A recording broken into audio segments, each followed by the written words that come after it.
اعوذ باللہ من الشیطان الرجیم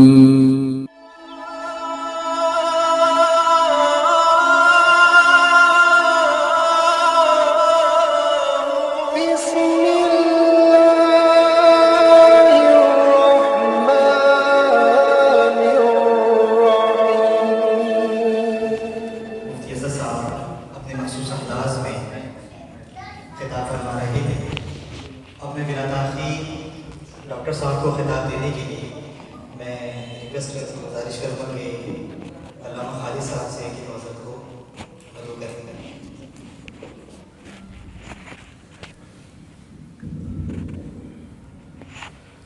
حاضرین محترم، آج یہ محفل جیسے کہ بار بار آپ کے سامنے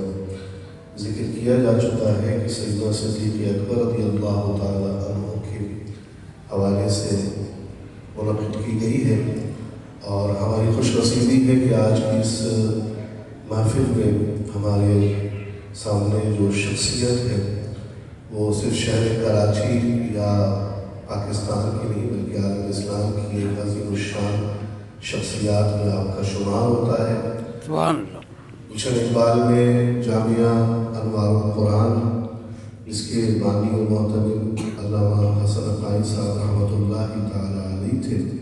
اس جامعہ کے آپ اس وقت معتمد ہیں، اور وہاں سے بیشتر علماء کئی سالوں سے نکل رہے ہیں اور ابھی یہ سلسلہ جاری و ساری ہے. علامہ ڈاکٹر رضوان النشوندی صاحب دامت برکاتہ العالیہ اللہ سے ہمارے اور بہت سارے علماء اورنگی کے اور شہر کراچی کے اور اس سے باہر ان کے استادوں میں آپ کا شمار ہوتا ہے. ڈاکٹر مسعود احمد نشوندی صاحب رحمۃ اللہ تعالیٰ علیہ سے آپ کا جو تعلق ہے وہ طریقت کے اعتبار سے سلسلہ نشوندیہ سے آپ تعلق رکھتے ہیں. تمام حضرات سے گزارش ہے کہ پرزور نعروں سے حضرت کا استقبال کیجیے گا. نعرہ تکبیر، اللہ اکبر، نعرہ رسالت، نعرہ تحقیق، علماء اہل سنت.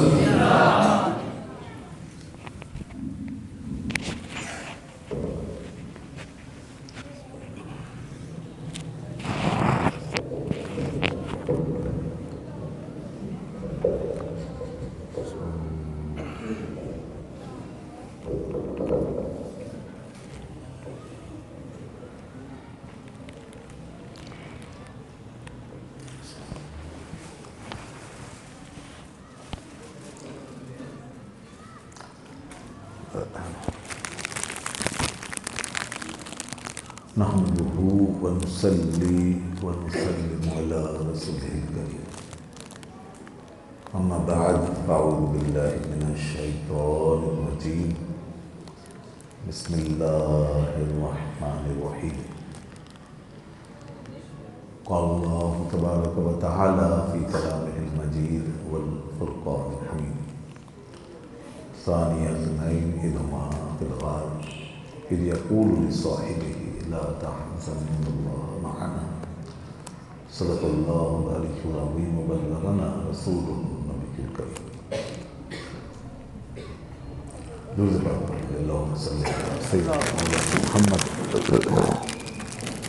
وعلى آل سيدنا ومولانا محمد وبارك وسلم صلاة وسلام عليك يا سيدي یا رسول اللہ وعلی آلک و اصحابک یا حبیب. حمد و صلات کے بعد علماء کرام و حاضرین کرام قدر، جیسا کہ آپ کے علم ہے کہ آج کی تقریب اس عظیم الشان ہستی کی بارگاہ میں خراج عقیدت و نذرانہ محبت پیش کرنے کے لیے، جنہیں اللہ تبارک و تعالیٰ نے ثانیہ اثنین کہہ کے قرآن میں یاد فرمایا، اور جن کا ذکر اللہ کی آیتوں میں آیا ہے اور آپ صلی اللہ علیہ وسلم کی بہت ساری حدیثوں میں جن کے فضائل کے بیان. اس ہستی کو ہم یاد رکھیں گے، یہ ہمارے ایمان کا تقاضا بھی، ہمارے دین کی تعلیم ہے، قرآن و سنت کا پیغام. جب تک دین اسلام موجود ہے ان مبارک ہستیوں کا ذکر ہوتا رہے اور یہ دین انشاءاللہ قیامت تک موجود ہے، تو یہ چرچے یوں ہی ہوتے رہیں گے، یہ ذکر چلتے رہیں گے۔ دنیا میں جو دین کا ہو گیا وہ ابدی ہو گیا، اور جو دین کا نہیں ہوا وہ فنا ہو گیا۔ بڑے بڑے بادشاہ اور سلاطین آئے ہیں، وہ دین کر کے نہیں بنے تو فنا ہو گیا۔ آج ان کو کوئی یاد کرنے والا نہیں۔ یہ بچوں کو یہاں سے ہٹا دیں، یہ باتیں کر رہے ہیں جو بیکار ہیں، ان کو بچوں کو یہاں سے ہٹا دیں، پیچھے بٹھا دیں، پیچھے بٹھا دیں۔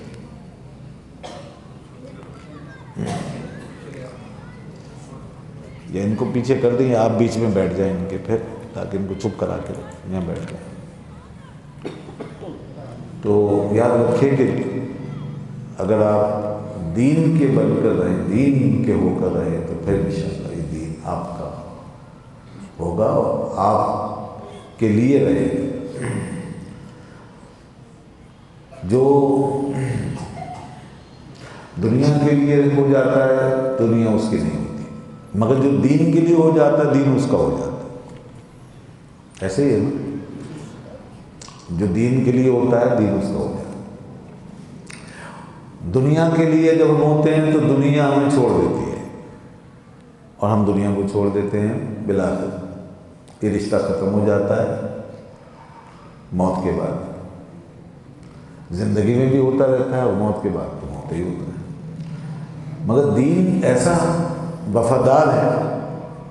کہ موت آئے، 1000 موتیں آ جائیں، 1000 حشر برپا ہو جائے، جس نے دین کو پکڑا ہے دین پھر اس کو کبھی نہیں چھوڑے۔ دین اس کے لیے ہمیشہ اس کو پکڑ کے رکھے گا، اس کو سنبھال کے رکھے گا، اس کو یاد کرے گا، کروائے گا، اور یہاں تک کہ اس کا نام ہمیشہ روشن رہے گا، اس کی عزت ہوتی رہے گی۔ دیکھ لیں کہ مکے کے بڑے بڑے سردار آج ان کا نام و نشان نہیں، وہ کیا تھے؟ سب اول بنے ہوئے تھے کہ ہم ہیں ہم ہیں، یہاں تک کہ دین آ گیا انہوں نے کہا نہیں ہم ہیں بس۔ اور ایک ہستی ایسی ہے، یعنی ہزاروں میں ایک جس ہستی کا ہم ذکر کر رہے ہیں، وہ ہستی کہ جب دین آیا اور اللہ کے محبوب صلی اللہ علیہ وسلم تشریف لائے تو انہوں نے کہا کہ اول تو یہی ہے، اول یہی ہے، اول دین ہے، اول دین لانے والا ہے، اول اللہ کی کتاب ہے، اول اللہ کا دین ہے۔ تو جس نے سب سے پہلے یہ بات مانی کہ اول یہ ہے، اسی کو اللہ نے فرمایا تو پھر ثانی یہ ہے، دوسرا تو یہ ہے۔ جس نے سب سے پہلے یہ بات کہی کہ اول یہ، تو یہ اعزاز ملا کہ ثانی ہے، ثانی اثنین دوما بنا، دوسرا تو یہ ہے۔ اور پھر وہ دوسرا ایسا دوسرا بنا، دین نے اس کو اور حضور کی ذات نے اس کو ایسا دوسرا بنایا کہ اب جہاں جہاں بھی ذکر ہوگا اول اللہ کے رسول کا، وہیں وہیں ذکر ہوگا ثانیاً حضرت ابوبکر صدیق کا۔ جہاں جہاں بھی بات ہوگی اول اصحاب کے حوالے سے جب بھی بات ہوگی تو آپ ثانیہ اثنین کے طور پر ہی جانے جائیں گے۔ جب بھی بات اسلام کی ہوگی تو اول حضور کی بات ہوگی، پھر ثانی حضرت ابوبکر صدیق کی بات ہوگی۔ اس امت میں آپ کو اللہ نے وہ مقام عطا فرما دیا کہ یہ بات آج تک کسی کے لیے نہیں کہی گئی عبد البشر بعد الانبیاء لتا، یہ سے بات ہی پیچھے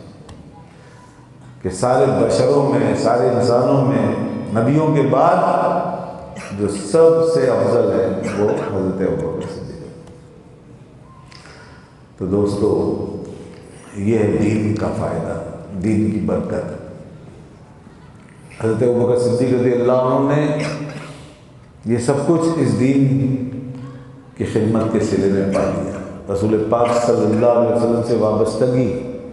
اور آپ کی راہ میں فنا ہو جانے اور آپ کے لیے عشق و محبت کے اندر پگھل جانے کے نتیجے میں اس مقام پر اللہ نے ان کو یہ مرتبہ عطا فرمایا، حضور نے ان کو اپنے ساتھ ملایا اور پھر ہمیشہ کا ساتھی بنا دیا۔ فرمایا انت صاحبی فی الغار وانت صاحبی علی الحوض، اے ابوبکر تم غار میں بھی میرے ساتھی ہیں اور حوض پر بھی میرے ساتھی ہو گے۔ حوض پہ، حوض کوثر پہ بھی حضرت ابوبکر صدیق ساتھی، دنیا میں بھی ساتھی تھے۔ اور یہ رفاقت ایسی رفاقت تھی کہ حضرت عمر رضی اللہ عنہ فرماتے تھے کاش عمر کی ساری نیکیاں، ساری زندگی کی کمائی، اس کے بدلے میں اگر صرف ابوبکر صدیق کے غار ثور والی ایک نیکی مجھے مل جائے تو مجھے یہ سودا جو ہے، یہ سودا مجھے نفع بخش پڑے گا، یہ سودا گھاٹے کا نہیں رہے گا کہ میری ساری نیکیاں مل کے بھی ان کی ایک نیکی جو غار ثور کی اس کے برابر نہیں ہو سکتی۔ یہ مقام ہے حضرت ابوبکر صدیق رضی اللہ عنہ، اس لیے کہ انہوں نے وہاں جو قربانی دی ہے اور جس طرح ساتھ دیا ہے، دیکھیں جو جتنا مشکلات میں اور خطرات میں آگے بڑھا ہے اسی کے لیے اتنی ہی فضیلت ہے۔ افضلیت ایسے نہیں ملی، دین میں ایسی کوئی افضلیت نہیں ہوتی کہ پیالے میں رکھ کے، طبق میں رکھ کے، تھال میں رکھ کے دے دی جائے اور بیٹھے بٹھائے مل جائے۔ یہ افضلیت جو ہے یہ ملی ہے نہ، یہ حسب نسب کی بنیاد پہ ملی ہے، یاد رکھیے گا۔ افضلیت کا تعلق حسب نسب سے بھی نہیں ہے۔ یہ آپ نہ ہاشمی ہیں نہ اہل بیت میں سے، آپ اہل بیت سے بھی نہیں، آپ نبی پاک صلی اللہ علیہ وسلم کے ایسے گھر کی رشتہ داری میں نہیں، ٹھیک ہے، گھر کے فرد بھی نہیں ہے، لیکن افضلیت آپ کو حاصل ہوئی ہے۔ کس بنیاد پہ حاصل ہوئی ہے؟ آپ کی خدمات، قربانیاں، آپ کے فضائل و کمالات، آپ نے دین کے لیے جو قربانیاں دی، جو جد و جہد کی، جو جان و مال لٹایا، علم، عمل، تقوی، نسبی شرافت اپنی جگہ ایک حقیقت ہے، نسبی شرافت جو ہے وہ ایک فضیلت ہے، لیکن افضلیت کے لیے حضرت ابوبکر صدیق بننا پڑے گا، افضلیت کے لیے پھر حضرت عمر، پھر حضرت عثمان، پھر مولا علی، یہ ترتیب ہے۔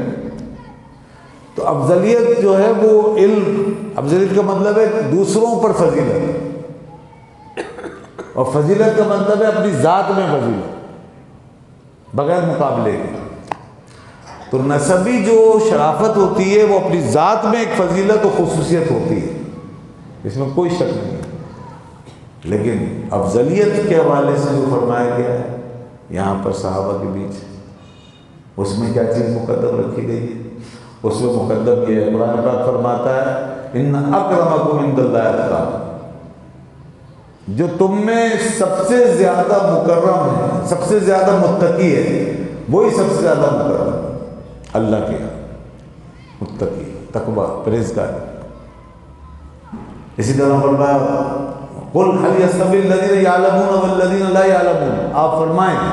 کہ کیا علم والے اور بغیر علم لوگ برابر ہو سکتے ہیں؟ تو دیکھیے یہاں پر علم کے ساتھ افضلیت فرمائی، یعنی افضلیت جو ہے وہ علم کے ساتھ، افضلیت تقوی کے ساتھ، افضلیت کس کے ساتھ ہے؟ اسلام کے لیے قربانیاں دینے کے ساتھ، خدمات کے ساتھ، اسلام کے دین اسلام کی خدمت کرنے کے ساتھ، یہ ہے افضلیت۔ تو اس لحاظ سے ان شیخین کریمین نے جو مقام پایا ہے، جس طرح ایمان قبول کیا تو اس کے بعد جو ان کا اثر پڑا اور اس وقت جو قربانیاں دی اور جس طرح مکے والوں کو پیچھے ہٹایا، خاص طور پہ پھر حضرت عمر رضی اللہ عنہ کا سلسلہ جو آگے آیا، آپ جب ایمان لائے تو کیسے دشمنان اسلام کو پیچھے دھکیلا ہے، کس طرح اسلام کو آپ نے غالب کیا، دعائیں ہوئیں اللہم اعز الاسلام بعمر بن الخطاب۔ تو یہ سلسلہ ان ہستیوں کے ساتھ، پھر اس کے بعد جب ہجرت ہوئی تو حضرت ابوبکر صدیق رضی اللہ عنہ کس طرح اپنا سب کچھ چھوڑ کے حضور کے ساتھ ساتھ چلے گئے اور جگہ جگہ قدم قدم پر اپنی جان کی قربانی دیتے رہے، آگے پیچھے دائیں بائیں چلتے کہ کہیں سے کوئی حملہ نہ ہو۔ غار کے دہانے پہ پہنچے، بیٹھ گئے، غار کے دہانے پہ پہنچے تو پہلے خود اندر تشریف لے گئے، اپنی جان قربان کر دی، اور سانپ نے ڈسا، اس کے باوجود آپ نے آہو بکا نہیں کی، صرف بے اختیار آنسو نکلے، کوئی بے صبری، کوئی شکایت، کوئی شکوہ، کچھ نہیں۔ پھر اس کے بعد مدینے پہنچے تو جتنے غزوات و سرایا اس میں حصہ بھی لیا، اور آپ کو امیر بنایا گیا مختلف مراحل میں، حج کا امیر بنایا گیا، اور اسی طرح رسول اللہ صلی اللہ علیہ وسلم نے ان شیخین پر اتنا اعتماد فرمایا کہ ہر موقع پہ انہیں ساتھ رکھا، اور فرمایا کہ ہما، یہ دونوں کے دونوں، عینایا و اذنایا، یہ دونوں اصحاب میری آنکھیں ہیں اور میرے کان ہیں، ان دونوں کو اپنی آنکھیں اور اپنے کان قرار دیا۔ تو یہ بہت سے واقعات اس طرح کے۔ پھر مال قربان کرنے کا وقت آیا تو سب سے زیادہ آپ نے اپنا مال لوٹا دیا۔ ان چیزوں سے پتہ چلتا ہے، پھر ان کے بارے میں پھر قرآن اور احادیث میں جو چیزیں آئیں تو ان سب چیزوں کو سامنے رکھ کر صحابہ نے یہ طے کیا کہ ہمارے اندر اگر کوئی سب سے افضل ذات ہے تو ابوبکر صدیق، علم کے معاملے میں، تقوی میں، قربانی میں، نیکیوں میں سبقت لے جانے میں، رسول پاک صلی اللہ علیہ وسلم کی بارگاہ میں معتمد اور سکہ ہونے کے اعتبار سے سب سے زیادہ، سب سے آگے۔ تو یہ صحابہ نے اچھی طرح اس کو دیکھا اور اسی لیے فیصلہ کیا۔ حضرت عمر رضی اللہ عنہ فرماتے تھے ہوا خیرنا و سیدنا، حضرت ابوبکر صدیق ہم میں سب سے بہتر اور ہمارے سردار ہیں۔ حضرت عبداللہ ابن عمر رضی اللہ عنہ فرماتے تھے کننا لا نعدل بأبی بکر احدا، ہم ابوبکر کے برابر کسی کو نہیں سمجھتے۔ ثم عمر ثم عثمان، پھر عمر پھر عثمان۔ حضرت علی رضی اللہ عنہ فرماتے تھے لا تفضلونی علی الشیخین، مجھے شیخین پر فضیلت مت دو۔ حضرت علی رضی اللہ عنہ نے باقاعدہ یہ بات ارشاد فرمائی، بار بار فرمائی، اور جو لوگ ایسا کرتے تھے ان کو کوڑے بھی مارے، یعنی حضرت علی رضی اللہ عنہ کو جو شیخین کے افضل قرار دیتے، حضرت علی مرتضیٰ رضی اللہ عنہ انہیں کوڑے مارے۔ تو یہ بات طے ہے۔ تو اب اگر کسی لفظ سے، حدیثوں میں آئے ہوئے کسی لفظ سے اگر یہ لگے کہ فلاں فلاں جو ہے حضرت ابوبکر صدیق سے، حضرت عمر سے افضل ہے، تو یاد رکھیں کہ اس قسم کے الفاظ سے استدلال کر کے کچھ لوگ، کچھ مولوی، کچھ پیر اور کچھ آج کل کے اہل سنت و جماعت سے نکل جانے والے لوگ دنیا کو مغالطے میں ڈالتے ہیں، دھوکہ دیتے ہیں، اور اپنی رائے سے وہ جو ہے استدلال کر کے لوگوں کو سمجھاتے ہیں دیکھیں اس سے پتہ چلا کہ سب سے افضل کون ہے۔ یہ آج یہ باتیں ہو رہی ہیں۔ جیسے وہ ایک مولانا صاحب ہیں، حالانکہ پڑھے لکھے آدمی ہیں، لیکن کیسی جہالت والی بات کر رہے تھے۔ جب اب لوگ تو عقیدت میں جوش میں نعرے لگائیں گے، اب آج کل کلپ ولپ سب آ جاتے ہیں یوٹیوب پر، کہنے لگے حضور کے پاس ایک پرندہ لایا گیا، پرندہ پلیٹ میں رکھ کر اس کا گوشت بھنا ہوا پیش کیا گیا، تو حضور نے چاہا کہ کوئی میرے ساتھ شریک۔ یہ حدیث ترمذی میں ہے، ویسے مشکات میں بھی ہے۔ تو سرکار دو عالم صلی اللہ علیہ وسلم نے دعا کی، اے اللہ اللہم ائتنی بأحب الخلق الیک، بأحب الخلق الیک، اے اللہ تو اس کو جو تجھے سب سے زیادہ محبوب ہے خلق میں، مخلوق میں، اسے میرے پاس بھیج دے تاکہ میرے ساتھ شریک ہو جائے۔ تو پھر حضرت علی رضی اللہ عنہ پہنچے، تو آپ نے ان کو بٹھایا اور ان کو ساتھ کھلایا۔ بے شک سیدنا علی مرتضیٰ شیر خدا رضی اللہ عنہ کو بڑی شان ہے، ان کے بڑے مقامات ہیں، بڑے فضائل ہیں، خصوصیات ہیں، سب کچھ ہے، لیکن یہ مولوی دھوکہ دیتے ہیں لوگوں کو۔ اس قسم کی حدیث پڑھ کے کہتے ہیں دیکھو حضور نے فرمایا سب سے زیادہ محبوب، تو سب سے زیادہ محبوب تو پھر علی ہوئے، تو علی جب سب سے زیادہ محبوب ہوئے تو وہی سب سے افضل ہوئے، پھر بس لوگ پھر نعرے لگاتے ہیں۔ یہ اصل میں پہلے ان لوگوں کا یہ نظریہ نہیں تھا، پہلے بھی حدیثیں پڑھتے پڑھاتے تھے، مگر جب سے یہ ان کے اندر رافضیت داخل ہوئی ہے نا، اس وقت سے پھر یہ استدلال شروع ہو گیا، جب سے ان کے اندر رافضیت داخل ہوئی۔ پتہ نہیں فنڈ ملے ہیں یا کیا ہے ان لوگوں کو، جو اب یہ ان کے طریقے بدل گئے۔ پہلے بھی حدیثیں پڑھتے پڑھاتے پہلے اس طرح استدلال نہیں کرتے تھے۔ اب بتائیے کہ کیا اس طرح کوئی لفظ لے کے یا ایک حدیث، کوئی خبر واحد، کوئی ایک حدیث لے کر کے اس سے ہم وہ پورا جو عقیدہ بنا ہوا ہے جو صحابہ کرام سے اب تک چلا ہے اس کو بدل دیں گے؟ ایک استدلال سے، ایک حدیث سے، ایک لفظ سے؟ تو اس طرح تو پھر اور بھی پھر بہت سے لوگ کہیں گے کہ جناب دیکھیے اس سے مجھے لگ رہا ہے کہ وہ یہ سب سے افضل ہے، تو پھر تو سبھی پھر اپنا اپنا عقیدہ بنا لیں گے اور ہر کوئی جس کو چاہے گا سب سے افضل قرار دے دے گا۔ حالانکہ ہمارے علماء دین نے ان سب باتوں کا جواب دیا ہوا ہے۔ ایسی احادیث وغیرہ جب آتی ہیں تو وہاں اس کا مسئلہ، وہ عقیدے کا مسئلہ وہاں حل کرتے ہیں، اور یہ پڑھتے بھی ہیں مگر جان بوجھ کے ڈنڈی مارتے ہیں لوگوں کو دھوکہ دینے کے لیے۔ یہ لوگوں کو انہوں نے گمراہ کر، کیونکہ ان کا عقیدہ بدل گیا ہے، ان کے اپنے معاملات ہیں، اب یہ دوسروں کو بھی چاہ رہے ہیں کہ ہمارے اس پہ چلیں، اور پھر یہ کہ ساتھ میں الزام بھی لگا رہے ہیں، جو صحیح بات کر رہے ہیں، جو ان کی بات نہیں مان رہے، جو اپنے عقیدے پہ قائم، ان پہ الزام لگا رہے ہیں، دیکھو جی مولا علی کو نہیں مانتے، یہ اچھا طریقہ نکالا ہے، دیکھو جی اہل بیت اطہار کو نہیں مانتے، الزام بھی لگا رہے ہیں۔ بھئی ہم کب انکار کرتے ہیں ان کے فضائل و مناقب کا؟ اللہ کی بارگاہ سے پناہ مانگتے ہیں، خدا کی بارگاہ میں ہم 70,000 مرتبہ یہ دعا کرتے ہیں، یا اللہ اگر اہل بیت اطہار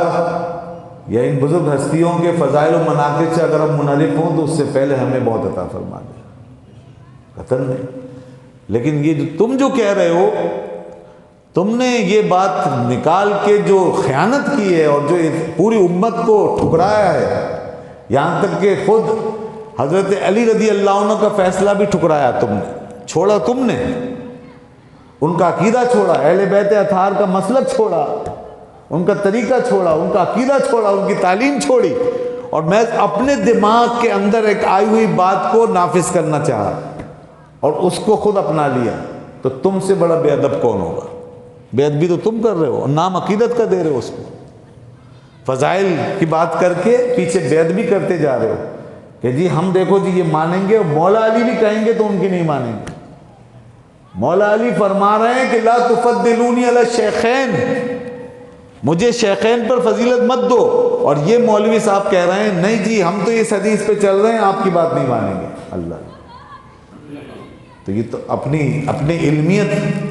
کا زام ہوا نا، اپنی علمیت پہ ناز ہے، اپنی علمیت پہ بھروسہ ہے ان کے مقابلے، اور گویا کہ یہ تو وہی بات ہو گئی کہ انہوں نے خود یہ بات نہیں کی، شاہ سے بڑھ کر آگے نکل گئے، گویا شاہ سے بڑھ کر انہوں نے خود نہیں کی، ان کے اہل بیت نے، ان کے بعد میں آل و اولاد نے کسی نے یہ بات نہیں کی، اور یہ چلیں اس حدیث کو لے کے جیسے پہلی دفعہ یہ حدیث بنص شوت پہ آئی ہے۔ سبحان اللہ، جن کے ساتھ حدیث ہے، جن کو کہا گیا اب الخلق کے، وہ استدلال نہیں کر رہے اور یہ کر رہے ہیں بیٹھ کے، تو بتائیے یہ سب باتیں عجیب نہیں؟ تو یاد رکھیں اس حدیث کا یہ مطلب نہیں ہے۔ آپ نے جو فرمایا نا، اے اللہ تو اپنی مخلوق میں جو سب سے زیادہ تجھے محبوب ہے اس کو بھیج دے، اور پھر حضرت علی رضی اللہ عنہ، تو اس حدیث کا یہ مطلب نہیں ہے کہ حضرت علی رضی اللہ عنہ سب سے افضل ہیں۔ دیکھیں کچھ چیزیں خاص ہو جاتی ہیں پہلے سے دیگر دلائل سے، لہذا ہمیں ان کو نکالنا ہوگا۔ مثال کے طور پر مخلوق فرمایا، اے اللہ تو اپنی مخلوق میں ہے احب الخلق، اپنی مخلوق میں جو سب سے زیادہ تجھے محبوب ہے، تو بھائی اس میں تو رسول پاک بھی آ گئے،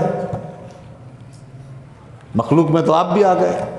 انبیاء بھی آ گئے، سارے رسول بھی آ گئے، تو کیا اب سارے نبیوں رسولوں میں اور خود رسول پاک کے مقابلے میں حضرت علی اللہ کو زیادہ محبوب ہے؟ بتائیے اب، رسولوں سے بھی زیادہ، نبیوں سے بھی زیادہ محبوب ہیں، اور آپ صلی اللہ علیہ وسلم سے بھی زیادہ محبوب ہیں حضرت علی. تو یہ تو وہی کسی اور کے عقیدہ ہے. اہل سنت کے لوگ تو یہ نہیں سمجھتے. ہم تو سب سے افضل حضور کی ذات کو سمجھتے ہیں، اور یہ ہمارا عقیدہ ہے. اور پھر انبیاء کرام ہیں، رسولان نظام. تو حدیث میں تو آیا احب الخلق، سب سے زیادہ محبوب. تو معلوم ہوا کہ احب الخلق کا مطلب یہ نہیں کہ سب لوگوں کو شامل ہے جی. تو اسی طرح ہم آگے بڑھیں گے اور یہ دیکھیں گے کہ پھر دیگر اصحاب میں سے کون کون الگ ہو سکتے ہیں، کون کون الگ ہو سکتے ہیں. جیسے اب حضرت ابوبکر صدیق رضی اللہ عنہ کے بارے میں نصوص موجود ہیں، حضرت عمر رضی اللہ عنہ کے بارے میں نصوص موجود ہیں، قرآن سے، دیگر احادیث سے، اور صحابہ کرام سے، اور صحیح اور قوی روایتوں سے، اور پھر صحابہ کرام کے اجماع و اتفاق سے، اور رسول اللہ صلی اللہ علیہ وسلم کے اپنے فیصلوں سے یہ بات طے ہو گئی ہے کہ یہ ہستیاں یعنی شیخین کریمین صحابہ میں سب سے افضل ہیں. جب یہ وہاں سے طے ہو گیا کہ یہ سب سے افضل ہیں، تو اب یہاں پر جب فرمایا اے اللہ تو اس کو بھیج جو مخلوق میں تجھے سب سے زیادہ محبوب ہے، تو مطلب یہ ہے کہ ابو بکر و عمر کو چھوڑ کر، ابو بکر و عمر کو چھوڑ کے اب جو تجھے سب سے زیادہ محبوب ہے وہ یہ مطلب ہے. یہ نہیں کیا ان کے مقابلے میں. اور علماء نے یہ بھی فرمایا کہ یہ بھی ہو سکتا ہے کہ اے اللہ میرے اہل بیت میں، میرے خاندان میں، میرے گھر والوں میں جو تجھے سب سے زیادہ محبوب ہے اس کو بھیج دے. یہ بھی مطلب ہے. تو بے شک یہ ہو سکتا ہے کہ اہل بیت اطہار میں حضرت علی رضی اللہ عنہ کا مقام سب سے زیادہ ہے، اس میں کوئی شک نہیں. لہذا احب الخلق سے مراد بئی معنی آپ ہم میں، کہ آپ ان میں سب سے افضل ہیں. تو یہ مطلب ہے، سب بیان کیے گئے. لیکن نہیں، کیا کرتے ہیں بس اس طرح کے الفاظ لے کے کوشش کرتے ہیں کہ یہ عقیدہ جو اہل سنت کا اس کو بدل دیں. اور یہ اپنے آپ کو علماء کہلانے والے، پڑھنے پڑھانے والے لوگ یہ حرکتیں کر رہے ہیں، اور بزرگوں کے ساتھ یہ ناانصافی کر رہے ہیں بیٹھ کر کہ ان کے حوالے غلط سلط دے کر، غلط حوالے دے کر ان کی باتوں کو ٹویسٹ کر کے، توڑ مروڑ کے، سیاق و سباق سے کاٹ کے پیش کر رہے ہیں. یعنی خیانتیں بھی کر رہے ہیں دھڑا دھڑ. تو دوستو جب اللہ کا خوف مٹ جائے تو پھر یہی حرکتیں ہوتی ہیں. نہ علم کام آتا ہے نہ عمل، کیونکہ اللہ کا خوف ضروری ہے. دنیا میں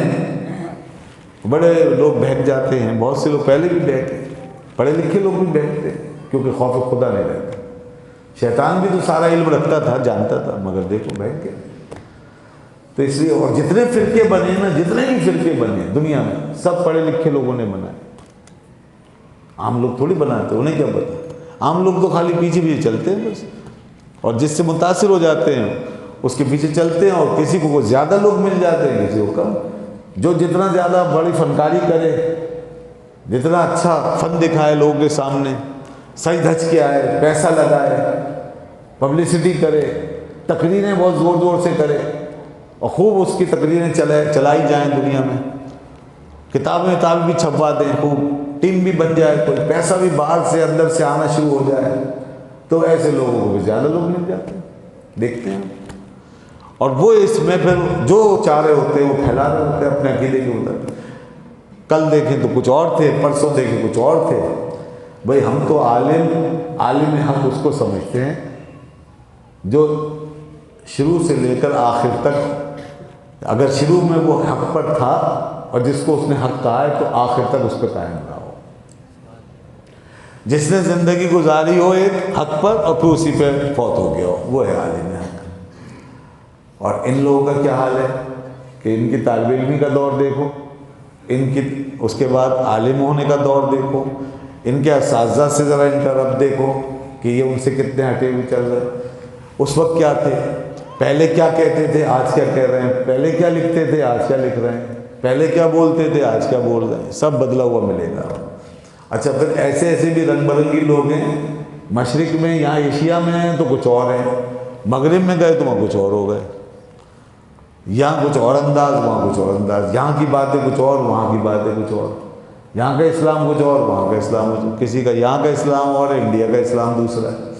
کسی کا مشرق کا اسلام دوسرا ہے، مغرب کا اسلام اور ہے۔ اس طریقے سے یہ رنگ آپ دیکھیں گے۔ بھائی ہم جن لوگوں کو آج کے دور میں جانتے ہیں، پہلے تو خیر اور بہت بڑے بڑے لوگ گزر گئے، ہم نے ماشاءاللہ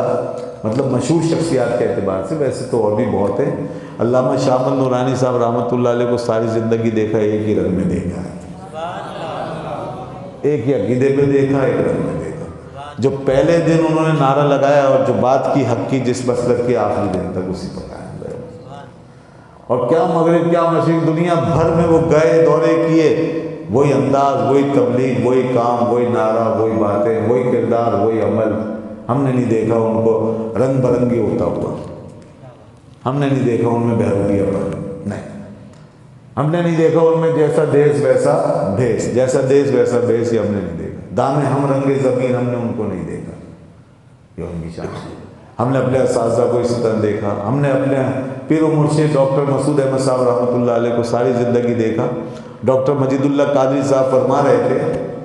ڈاکٹر مجید اللہ قادری صاحب فرما رہے تھے، ایک دن میں نے ان کی بات یہ خود سنی اسٹیج پہ، وہ فرما رہے تھے انہوں نے بہت پہلے سے دیکھا حضرت، بہت وقت گزارا حضرت کے ساتھ، یونیورسٹی میں پڑھاتے ہیں ڈاکٹر مجید اللہ قادری صاحب۔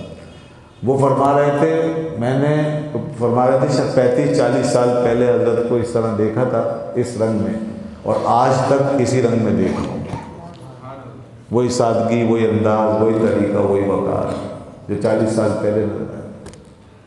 تو یہ جو اہل حق ہوتے ہیں نا، یہ رنگ برنگی لوگ نہیں ہوتے۔ ہاں ان کے اندر رنگ چڑھتا ہے تو اوپر کا رنگ چڑھتا ہے، آگے کا، یہ پیچھے کے نہیں چڑھتے، دنیا کے نہیں، ان کے اندر اور فضائل میں اضافہ ہوتا ہے، ان کے عمل میں اور اضافہ ہوتا ہے، تقوی میں اضافہ ہوتا ہے، عمل میں اضافہ ہوگا، خوف خدا میں اضافہ ہوگا، علم میں وسعت آئے گی، یہ ہوتا ہے۔ یہ نہیں ہوتا کہ جیسا دیس ویسا دیس، کل ایک بات کرتے تھے آج اس کا انکار کر رہے ہیں، کل ایک عقیدہ آج دوسرا عقیدہ۔ عقائد ہمیشہ وہی رہتے ہیں، وہ نہیں بدلا کرتے۔ تو جس کا عقیدہ بدل رہا ہے روزانہ یا جگہوں کو دیکھ دیکھ کے، اور جس کی باتیں ہیں، تو وہ سمجھ لیں کہ بہروپیہ ہے، وہ ایک بہروپیہ ہے، وہ دراصل لوگوں کو کیا کر رہا ہے، اپنے کسی رنگ میں رنگ رہا ہے، حق کے رنگ میں نہیں رنگ رہا، وہ لوگ کو اپنے رنگ میں رنگ رہا ہے، اور جو اس پہ چڑھا ہوا ہے رنگ وہ دوسروں پہ چڑھا رہا ہے، یہ وہ حال ہے۔ اب میں کیا اس کی وضاحت کروں، آپ کے لیے اشارہ ہی کافی ہے، سمجھ لیں یہ اصولی بات ہے۔ اس انداز سے دیکھیں گے تو آپ کو پتہ چلے گا کون بہروپی ہے اس وقت دنیا میں پھر رہے ہیں، اور کون ہیں جو استقامت کے ساتھ ڈٹ کے چل رہے ہیں اور حق کی بات کر رہے ہیں، اور وہی خلوتوں میں کہہ رہے ہیں، وہی جلوتوں میں، وہی کل کہتے تھے اور وہی آج کہہ رہے ہیں، اور یہی چیز یا مشرق میں کہہ رہے ہیں وہی مغرب میں کہہ رہے ہیں، طلبہ کے بیچ بھی وہی بات کر رہے ہیں اور پبلک میں بھی وہی بات سنا رہے ہیں۔ ہاں الزام لگانے کو جب کچھ نہیں مل رہا تو دوسروں پر یہ باتیں کرتے ہیں الزام لگانے کے لیے۔ اب دیکھیں یہ بھی ایک رنگ ہے کہ کچھ نہیں تو الزام ہی لگا دو کہ دیکھو جی خلوت میں شاگردوں کے بیچ میں ایسی باتیں کرتے ہیں، الزام لگانے کے لیے کہ شاگرد ہو، یہ الزام گھروں میں یہ اس طرح کرتے ہیں، شاگردوں کے بیچ میں ایسے کرتے ہیں صاحب، یہ اپنے مدرسوں کے اندر بیٹھ کے یہ پڑھاتے ہیں۔ ارے بھائی خدا کا خوف کرو، یعنی کسی کے بارے میں جب کوئی بات کی جائے کہ یہ شاگردوں کے بیچ میں یہ بات کرتے ہیں یا مدرسے میں بیٹھ کے اس طرح کی بات کرتے ہیں تو اس کا ثبوت بھی تو ہو۔ رنگ بدلنا تو ان لوگوں کا کام ہے، آج کچھ اور کل کچھ اور پرسوں کچھ، انہوں نے دوسروں کو وہ سمجھ لیا، سمجھ کیا لیا، الزام لگانے کے لیے کہ بھئی یہ ایسا کر۔ آدمی المرء یقیس علی نفسہ، اپنے اوپر قیاس کرتا ہے نا، جو خود حال ہے وہ دوسروں کو سمجھ رہے ہیں کہ ایسا کر رہے ہیں بغیر سمجھ۔ ہم جو بات کہہ رہے ہیں اس عقیدے کے حوالے سے، یہ جو آج صحابہ کرام اہل بیت اطہار رضوان اللہ تعالی اجمعین کے حوالے سے ہمارے عقائد ہیں، ان عقائد کی جب بات ہوتی ہے تو ہم جو بات کرتے ہیں اس کی دلیل ہے۔ ہم یہ کہتے ہیں کہ دیکھو ہم جس پہ ہیں آج یہی دین اور مذہب چلا آ رہا ہے 1400 سال سے، اس کے ثبوت ہم اپنی کتابوں سے دیتے ہیں، ہماری تقریریں اس کی گواہ ہوتی ہیں۔ اور جو لوگ اس کو بدل رہے ہیں اور کلابازیاں کھا رہے ہیں اور بے ادبیاں بھی کر رہے ہیں، گستاخیاں بھی کر رہے ہیں، انکار بھی کر رہے ہیں، ہم ان کی باتوں سے ثبوت پیش کر کے بتاتے ہیں کہ دیکھو یہ سب اس طرح چینج ہو۔ تو دوستو اس لیے یہ بات بالکل ایک کامن سینس کی بات ہے، اور ہم ان کو یہی کہتے ہیں، ایسے تمام بگڑ جانے والے لوگوں کو، بہکنے والوں کو، کیا ہو خدا کے واسطے جو پہلے کہتے تھے وہی سمجھو، اسی پر غور کر لو، وہی صحیح تھا، اور جو تمہارے اساتذہ پڑھاتے تھے وہی صحیح ہے، تمہارے مشائخ نے جو تمہیں سمجھایا وہی صحیح ہے۔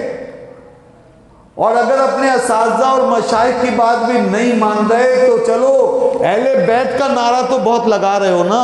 لوگوں کو یہ باور کرا رہے ہو کہ اہل بیت سے ہمیں محبت ہے، انہیں نہیں ہے، معاذ اللہ ہمیں محبت نہیں ہے، یہ کہتے ہیں کہ انہیں محبت نہیں ہے، ہمیں ہے۔ بہت زیادہ تم یہ نعرے لگا رہے ہو، بات کر رہے ہو، بار بار کر رہے ہو، ٹھیک ہے، ہمیں اس سے کوئی اختلاف نہیں ہو سکتا، بے شک یہ ہمارے دین و ایمان کا حصہ ہے، لیکن تمہارے اس شور مچانے میں جو چیز چھپی ہوئی ہے، جو چور اندر تمہارے بیٹھا ہوا ہے، وہ یہ ہے کہ تم جو ہے اہل بیت اطہار کی باتوں کو پیچھے پھینکتے جا رہے ہو اور ان کے ساتھ محبت کے دعوے آگے رکھتے جا رہے ہو، ان کی تعلیمات کو یہاں سے نکالتے جا رہے ہو، ان کے عقیدے کو، ان کے دین کو، مذہب کو لات مار رہے ہو اور اسے پیچھے پھینک رہے ہو، اور اپنی عقیدت و محبت کو زیادہ شو کر کے دکھا رہے ہو۔ یہ ہے وہ خطرناک بات کہ عقیدت و محبت کے آڑ میں ان کی تعلیمات کو، ان کے عقیدے کو پیچھے ڈالا جا رہا ہے، اور وہ یہی ہے کہ تمام اہل بیت اطہار، تمام خانوادہ نبوت کے تمام افراد کا عقیدہ یہی تھا کہ شیخین کریمین سے افضل کوئی نہیں ہے، سب کا یہی عقیدہ تھا، سب نے یہی سکھایا اور یہی پڑھایا، شیخین کریمین سے بہتر امت میں کوئی اور نہیں ہو سکتا۔ اور یہ کیا کر رہے ہیں، دیکھیے اس بات کو پیچھے لے جا کے چھپا دیا، ڈال دیا، پھینک دیا، چھوڑ دیا، یہ نہیں ماننا، اور پھر کہہ رہے ہیں نعرے لگا لگا کہ ہمیں بڑی محبت ہے، ہمیں بڑی محبت، ہمیں بڑی محبت ہے، تقریریں کر کر کے، اور یہ باور کرا رہے ہیں انہیں نہیں۔ تو محبت وہ ہوتی ہے جو ان کے دین و ایمان کو لے کر ہو، جو ان کے راستے پہ چل کر ہو، یہ محبت ہوتی ہے۔ ان کے دین ایمان کو چھوڑ کے تم جتنے چاہو نعرے لگاؤ، یہ تو پھر وہی جو اہل تشیع حضرات سے ہمارا کیا اختلاف ہے، یہی تو ہے کہ وہ بھی بڑی محبت میں نعرے تو لگاتے ہیں، مگر ان کے دین ایمان پہ وہ نہیں چلتے، انہوں نے اپنا طریقہ بنایا، انہوں نے جو کچھ سمجھا ہے وہ اپنے طور پہ اختیار کر لیا۔ ہم یہ کہتے ہیں کہ ہمارے یہ اسلاف، یہ اہل بیت اطہار، یہ ہمارے ائمہ، ان کا دین، ان کا ایمان، ان کا مسلک و مذہب وہی ہے جو آج اہل سنت و جماعت کے پاس ہے، جس پہ اہل سنت و جماعت قائم ہے۔ تو اب یہ جو چند لوگوں کا ٹولہ ہے یہ بھی وہی کام کر رہا ہے۔ تو جب مولا علی رضی اللہ عنہ نے فرما دیا لا تفضلونی علی الشیخین، تو اس بات کو مانتے کیوں نہیں؟ اور جب امام باقر نے فرما دیا، امام باقر رضی اللہ عنہ کتنی بڑی ہستی ہے، آج ان کے پائے کا کوئی ہے، وقت کے امام ہیں، اہل بیت اطہار سے ہیں۔ امام باقر رضی اللہ تعالیٰ عنہ نے جب یہ فرما دیا کہ عراق کے کچھ لوگوں کے بارے میں پتہ چلا ہے، جیسے ان کے پاس خبر آئی تھی اور کچھ لوگ تھے اس وقت، تو انہوں نے اس کا ذکر کیا، فرمایا ان کے بارے میں پتہ چلا ہے کہ ہماری محبت کا دم بھرتے ہیں اور شیخین کریمین کو برا بھلا کہتے ہیں، شیخین کریمین پر لعن طعن کرتے ہیں، ان پہ طعن کرتے ہیں، ان کو برا بھلا کہتے ہیں، سب و شتم کرتے ہیں، اور ہماری محبت کا دم بھرتے ہیں۔ آپ نے فرمایا سن لو، ہمارا ان سے کوئی تعلق نہیں، ہم ان سے بیزار ہیں، ہم ایسے لوگوں سے بیزار ہیں جو شیخین کریمین کو برا بھلا کہیں۔ آپ نے خود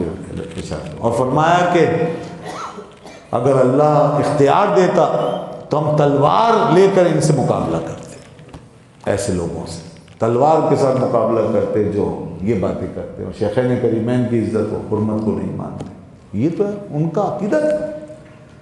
اہل بیت اطہار کے ائمہ عقیدت، یہی تعلیم ملی۔ حضرت امام زید امام حسن مجتبی رضی اللہ عنہ کی اولاد میں سے،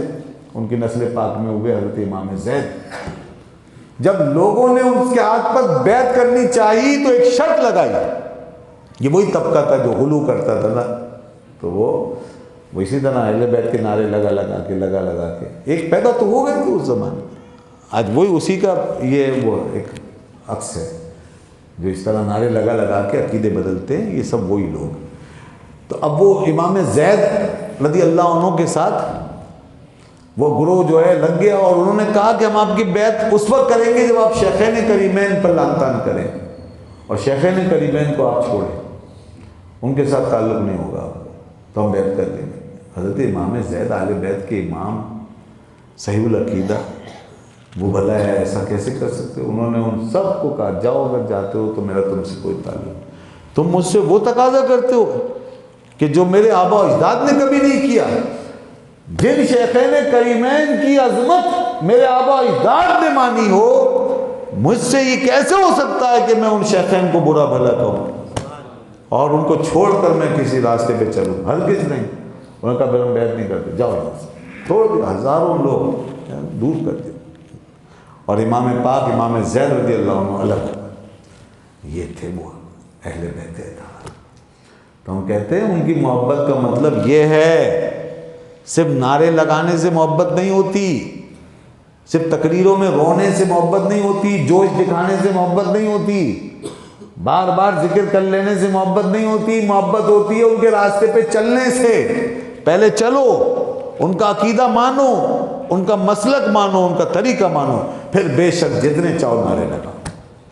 لیکن جو ان کے مسلک کو چھوڑ کے، ان کے عقیدے کو چھوڑ کے دن رات روتا رہے، پگھلتا رہے، تقریریں کرتا رہے، بار بار کرتا رہے، بار بار کرتا رہے، رو رو کے کرتا رہے، نہیں، کبھی دھوکے میں مت آئیے گا، کبھی دھوکے میں۔ عقیدہ ان کا جو ہے وہ لینا پڑے گا، ورنہ حضرت علی نے وہ روتے ہی تو تھے آ کر، جتنے ساتھ تھے نا مولا علی کے، جو کہتے تھے آپ ہمیں سب سے افضل ہے، وہ روتے تھے، بلکتے تھے، نعرے بھی لگاتے تھے، اور ان کو حضرت مولا علی کیا فرماتے تھے؟ کوڑا ہے تمہارے لیے، اس کوڑے سے میں تمہیں ماروں گا اگر تم نے مجھے شیخین سے افضل کہا، عقیدہ اگر بدلا تم نے، کوڑے سے ماروں گا۔ اور مارتے تھے، حد مفتری کذاب کی سزا دیتے تھے ان کو، جو جھوٹا بہتان باندھنے والے لوگ ہوتے، تہمت لگانے والے، ان کی حد جو ہے وہ لگاتے تھے، وہ کوڑے مارتے تھے کہ تم لوگ جو ہے ایک عقیدے کو بدل رہے۔ تو جناب یہ بات ہے۔ اچھا، اب ایک اور طبقہ پیدا ہوا ہے، کہتے ہیں جی افضل مفضول کے چکر میں ڈال دیا مولویوں نے۔ اب یہ ہماری جتنی گفتگو ہے کہیں بھی ہوگی، جیسے ابھی انہوں نے کی، اور لوگ جہاں بھی دیکھیں یہ عقیدہ تو بتائیں گے نا۔ تو اب ایک طبقہ کچھ چالاکی دکھاتا ہوا کہ جی یہ دیکھیں افضل مفضول کے چکر میں یہ مولویوں نے اپنی تقریروں کے لیے موضوع پکڑ لیا، یہ ٹائم پاس کر رہے ہیں، اب یہ مہینے نکال رہے ہیں، اور یہ اس طرح کی چالاکیاں ہوشیاریاں بھی لوگ کرتے ہیں، اور جہالت ہے اور کچھ نہیں ہے۔ سوال یہ ہے کہ بھائی یہ بات وہی ہے جو حضرت مولا علی نے فرمائی، جو صحابہ نے فرمائی، اور انہوں نے یہ عقیدہ دیا کہ سب سے افضل کون ہے، جو ابھی بات ہو گئی ساری، اور اس وقت سے یہ بات چلی آئی، اور ان سے پوچھا گیا سب سے افضل کون ہے، تو انہوں نے کہا حضرت ابوبکر۔ تو اگر ایسی بات ہوتی، یہ افضل مفضول کا کوئی ایسا چکر ہوتا تو وہیں فرماتے ہوئے اس چکر میں مت پڑو، اسے چھوڑو، یہ کوئی دین نہیں ہے، قرآن حدیث تمہارے پاس ہے، اس پہ عمل کرو۔ نہیں، دین ہے یہ جاہلوں کی بات جو ہے کہ یہ دین نہیں ہے، یہ جہالت ہے۔ یہ دین ہے، دین کا حصہ ہے، ہمیں دین میں یہ ماننا ہے کہ سب سے افضل حضرت ابوبکر صدیق ہے، ہمیں یہ ماننا یہ دین ہے۔ اور اگر نہیں مانا گیا تو حضرت امام ربانی رحمۃ اللہ علیہ اور دیگر تمام ائمہ بزرگان یہ فیصلہ کر کے جا چکے ہیں، اعلیٰ حضرت لکھ چکے ہیں کہ ایسا شخص جو حضرت ابوبکر صدیق سے افضل کسی اور کو قرار دے، جیسے حضرت علی رضی اللہ عنہ کو حضرت ابوبکر صدیق سے، شیخین سے افضل قرار دے، وہ اہل سنت سے خارج ہو جائے گا۔ وہ تو یہ دین ہوا کہ نہیں ہوا؟ یہ دین ہے۔ اور ایسے لوگوں کو اعلیٰ حضرت رحمۃ اللہ علیہ نے رافضی لکھا، شیخ موقق نے، امام ربانی، سب نے کہا کہ وہ رافضی ہے کہ جو حضرت علی رضی اللہ عنہ کو شیخین سے افضل قرار دے۔ آپ اپنے مقام پر افضل ہیں، چوتھے نمبر پہ ہیں، بے شک آپ کی بڑی شان ہے، بڑی فضیلت ہے اس پر، چوتھے نمبر پر حضرت عثمان غنی رضی اللہ عنہ کے بعد۔ ہاں بعض ہمارے ائمہ بزرگان حضرت عثمان سے آپ کو افضل قرار دیتے ہیں، تو وہ ان کے نزدیک ہے، ٹھیک ہے، یہ ایک دم وہ نہیں مسئلہ قطعی۔ پہلے والا مسئلہ اجماعی ہے، یعنی شیخین کریمین والا، اس پہ اجماع ہے، وہ بڑا سخت ٹائٹ مسئلہ ہے، اور حضرت عثمان کے حوالے سے کچھ اختلاف ائمہ کا رہا ہے، تو بعض ہمارے بزرگان نے یہ کہا کہ حضرت علی افضل ہے حضرت عثمان سے رضی اللہ عنہ، لیکن جمہور کیا کہتے ہیں؟ جمہور کہتے ہیں حضرت عثمان افضل ہے، اور اسی پہ آج ہمیں بس ٹھیک ہے، اسی پہ رہیں، اس کو بھی بدلنے کی ضرورت نہیں ہے۔ لیکن جن ائمہ نے، بعض ائمہ نے کہا حضرت علی افضل ہے، ہمارا ان سے بھی کوئی جھگڑا نہیں ہے، وہ ہمارے بزرگان ہیں، انہوں نے اس میں اختلاف کیا تھا دلائل کی بنیاد پر، بس اس حد تک یہ ہم بتا رہے ہیں ایمانداری سے پوری طرح، لیکن جو کچھ ہے وہ بتا رہے ہیں، جو لکھا ہے وہ بتا رہے ہیں، باقی جو ڈنڈیاں مار رہے ہیں وہ پیچھے سے کیا کر رہے ہیں؟ حدیث سناتے ہیں، اپنا استدلال کرتے ہیں، اپنے جذبات دکھاتے ہیں، استدلال کرتے ہیں، جذباتی انداز میں بات کرتے ہیں، بزرگوں کی باتیں نہیں بتاتے، اعلیٰ حضرت نے کیا لکھا ہے وہ نہیں بتاتے، امام ربانی نے کیا لکھا ہے وہ نہیں بتاتے، امام اعظم ابو حنیفہ سے لے کر اب تک علماء ائمہ کیا کہتے آ رہے ہیں وہ نہیں بتاتے، صحابہ کرام کا کیا عقیدہ تھا وہ نہیں بتاتے، بس اپنی طرف سے ایک آیت کوئی لے لیں گے، کوئی حدیث، اور پھر اس سے کھینچا تانی کر کے نکالیں گے، دیکھو جی یہ ہے، تو وہ تو پھر کسی کو بھی کہیں بھی گمراہ کیا جا سکتا ہے۔ اگر دین اس طرح لوگوں کے حوالے کر دیں کہ جو چاہے اپنا استدلال کر لے، تو پھر تو سبھی قرآن و حدیث لے کے بیٹھے ہوئے ہیں بھائی، اور سبھی نکالنے میں لگے ہوئے ہیں، یہاں تک کہ قادیانی جو ہے نا، وہ مرزا غلام احمد قادیانی کو قرآن سے نکالنے میں لگا ہوا، قرآن مجید سے ثابت کرنے میں لگا ہوا کہ بھائی دیکھیے اس میں ہم بھی ہیں، تو اس طرح مطلب یہ کہ قادیانی بھی نکالتے ہیں، سب اس طرح قرآن و حدیث سے استدلال کرتے ہیں، چاہے فاسد باطل غلط طریقے سے کریں۔ تو بات یہ ہے کہ عقیدہ و ایمان جو ہے وہ صحابہ کرام کے دور سے جس طرح ہمیں ملا ہے، بس وہی آج اہل سنت و جماعت کا عقیدہ ہے، وہی نظریہ ہے، ہم اسی پہ قائم ہیں۔ اللہ تعالیٰ ہمیں اس عقیدے اور مسلک پہ قائم و دائم رکھے، اس مذہب پر قائم و دائم رکھے، اور اسی پہ زندگی، اسی پہ ہمیں موت عطا فرمائے۔ باری تعالیٰ سب کو گمراہی سے محفوظ رکھے، سب کو ایمان، تقویٰ، طہارت کی زندگی عطا فرمائے، اور ان معروضات کو باری اللہ کی بارگاہ میں قبول فرمائے۔ اسی پہ میں اکتفا کرتا ہوں۔ وآخر دعوانا الحمدللہ رب العالمین۔